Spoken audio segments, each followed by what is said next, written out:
Halo teman-teman, selamat sore, selamat datang di channel saya. Jadi kali ini saya ingin menyapa satu subscriber ya, Kak Alifah Jamal ya. Hi dokter, I'm your friend from Malaysia. Yeay. How to get pregnant again after 3 miscarriage? Ya, thank you dokter. Oke. Tahu nggak miscarriage teman-teman? Keguguran ya, jangan norak. Sekarang ini saya akan membicarakan tentang keguguran yang berulang, recurrent pregnancy loss. Ya, jadi itu biasanya keguguran yang sudah terjadi 2-3 kali ya. Ada yang menyebutkan 3 kali berturut-turut, ada yang menyebutkan 2 kali ya. Kalau Amerika sama Indonesia kayaknya 2 kali berturut-turut. Jadi kalau misalnya sudah 2 kali berturut-turut, diharapkan teman-teman itu sudah ngecek ke dokter. Kita cari penyebabnya ya. Kalau bisa jangan sampai 3 kali, begitu ya. Angka kejadiannya pun sekitar ya 1-2%, ada yang menyebutkan juga 0, sekian sampai sekian, tapi ya sekitar segitulah ya. Kejadiannya pun bisa secara primary maupun secondary. Maksudnya itu adalah primary itu belum pernah punya anak, lalu kehamilan pertama keguguran, kedua, ketiga, begitu ya. Kalau yang secondary itu sebelumnya pernah punya anak gitu kan ya, sudah baik itu lahirnya cukup bulan maupun prematur. Jadi sebelum saya mulai ada beberapa yang perlu diperhatikan ya, yaitu adalah independent risk factor ya. Umur ibu salah satunya. Jadi umur ibu ini sangat berpengaruh ya. Semakin meningkatnya umur, angka kejadian keguguran pun semakin meningkat. Ya, ini ada hubungannya dengan penurunan jumlah maupun kualitas dari telur itu sendiri ya. Nah, lalu yang kedua adalah tentang jumlah keguguran itu sendiri ya. Keguguran yang pertama untuk terjadinya keguguran kedua itu juga biasanya meningkat ya. Tetapi tentu akan lebih besar yang sudah 2 kali keguguran untuk terjadinya yang ketiga, begitu. Nah, lalu yang selanjutnya yang ingin saya kasih tahu adalah tabel ini. 40-50 unexplained ya. Jadi idiopathic itu nggak jelas, belum ketahuan ya. Sekitar 10-15 anatomi, 20% autoimun, 17-20 endokrin ya. 2-5 genetik dan sekitar 0,5-5 itu infeksi ya.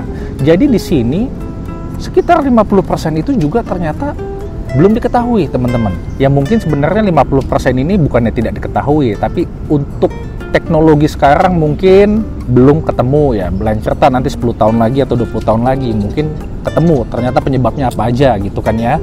Jadi di sini adalah ada kemungkinan Anda ngecek juga yang lain-lain ternyata semua normal.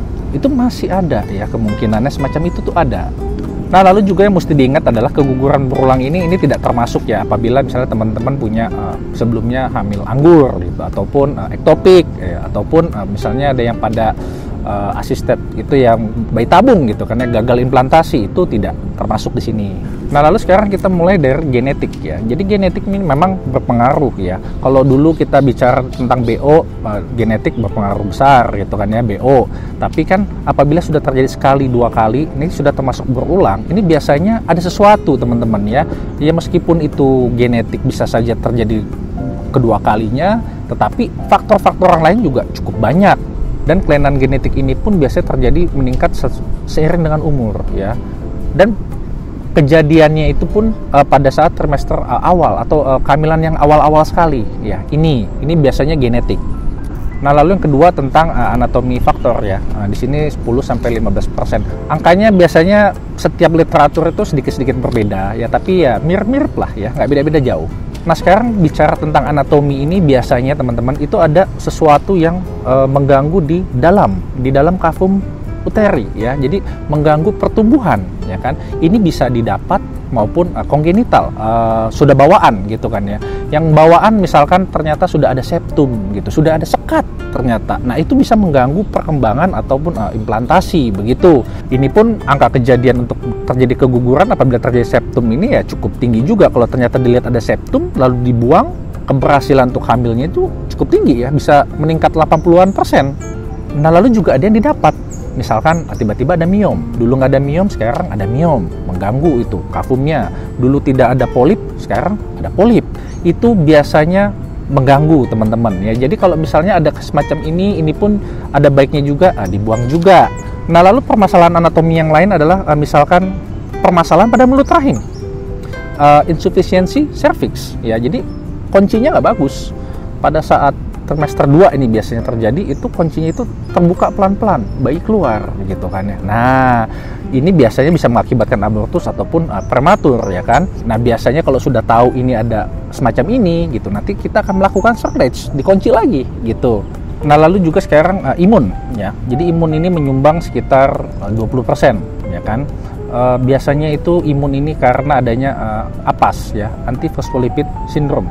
Jadi memang akibat dari sindrom ini mempengaruhi trombosis gitu kan ya. Jadi kayak semacam pembekuan begitu.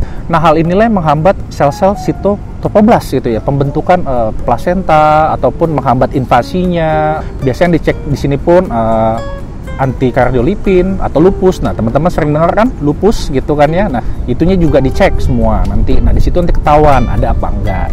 Nah, lalu dari endokrin itu apa? Hormonal. Jadi hormonal ini juga sebenarnya banyak juga ya.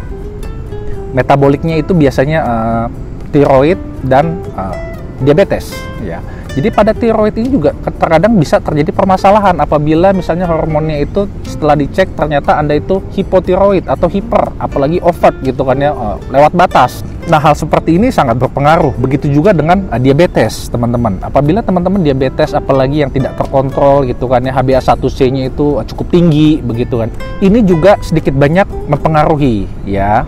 Nah, lalu hormonal lainnya yang biasanya mempengaruhi yang ada hubungan dengan reproduktif adalah PCOS. Nah, teman-teman sering dengar PCOS ya kan, itu juga pematangannya nggak bagus, telurnya biasanya begitu ya kan. Itu juga bisa terjadi keguguran berulang. Selain itu ada juga yang misalkan kadar prolaktinnya tinggi.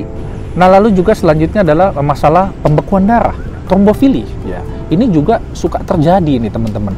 Jadi permasalahan trombofili ini, pembekuan darahnya ini kuat gitu kan ya. Jadi bisa mudah terbentuk trombus, darahnya menggumpal di dalam begitu. Jadi alirannya juga tidak baik kalau misalnya pekat gitu. Itu mempengaruhi. Nah, jadi biasanya kalau sudah ada hubungannya dengan trombofili maupun APAS, karena ini permasalahan pembekuan ya, obatnya dibalik. Jadi kita buat mengencerkan begitu. Itu biasanya semacam itu. Nah, sekarang penyebab lainnya adalah infeksi, teman-teman. Infeksi ini macam-macam ya. Bisa virus maupun bakteri ya kan. Kalau misalnya virus maupun itu biasanya ada hubungannya TORCH. Nah, kalau teman-teman suka dengar TORCH, toxoplasma, rubella, cytomegalovirus dan herpes gitu. Itu biasa kan kita screening ya kan. Ataupun bakterial vaginosis, keputihan teman-teman. Keputihan yang sangat mengganggu, itu juga bisa ya ternyata ya. Keputihan ini juga teman-teman tidak boleh anggap enteng juga. Apabila ada, kita harus obati.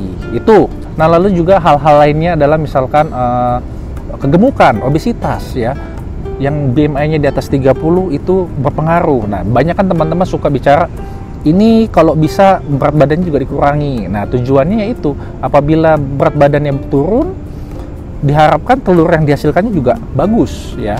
Nah, lalu juga merokok, minum minuman alkohol ataupun kopi. Ternyata kopi itu berpengaruh ya teman-teman ya. Jadi memang sudah ada batasannya, dimanapun itu sudah ada batasannya. Kalau minum kopi itu tidak boleh banyak-banyak ya. Nah, tapi kalau teman-teman biasanya cuma minum sasetan, itu mungkin bukan masalah kafein ya, nanti jadinya ke gula. Penyumbang terbesar itu adalah idiopatik ya. Kita tidak tahu penyebabnya apa ya, untuk saat ini mungkin nggak tahu gitu kan.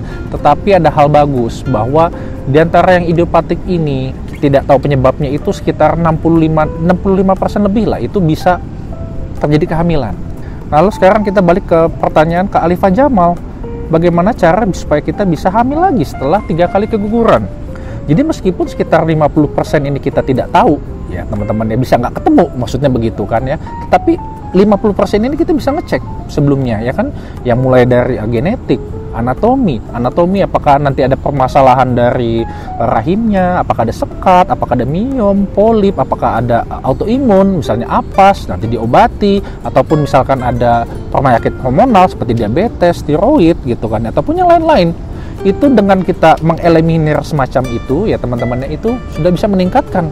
Sekali lagi pesan saya adalah apabila misalnya kita sudah terjadi keguguran 2 kali, ada baiknya sudah kita langsung cek ke dokter teman-teman ya. Jadi apakah nanti mau diceknya apa, itu nanti urusan mereka ya. Yang penting kita harus ngecek, kalau bisa sudah ketemu, jangan sampai 3 kali keguguran, itu kan sayang teman-teman, buang waktu, apalagi misalnya umurnya sudah berumur gitu kan ya. Semoga jelas ya untuk Kak Alia juga. Vlog saya ini jauh dari sempurna, masih banyak kekurangannya ya. Tapi nanti saya berusaha untuk memberikan tambahan ya kalau misalnya memang ada yang perlu ditambah. Semoga teman-teman yang mengalami keguguran berulang bisa hamil ya. Untuk teman-teman yang baru bergabung, selamat datang. Saya biasanya menjawab pertanyaan tuh malam ya. Ya mohon maaf juga kalau misalnya ada yang kelewat lama gitu, karena kadang-kadang kan saya buka lewat laptop juga, kadang lewat handphone susah gitu ya. Yang di IG juga sudah keteteran saya. Untuk teman-teman yang selalu mendukung saya mengucapkan banyak-banyak terima kasih. Semoga video saya ini bermanfaat. Akhir kata, saya Dr. Raffena, saya mengucapkan terima kasih lagi.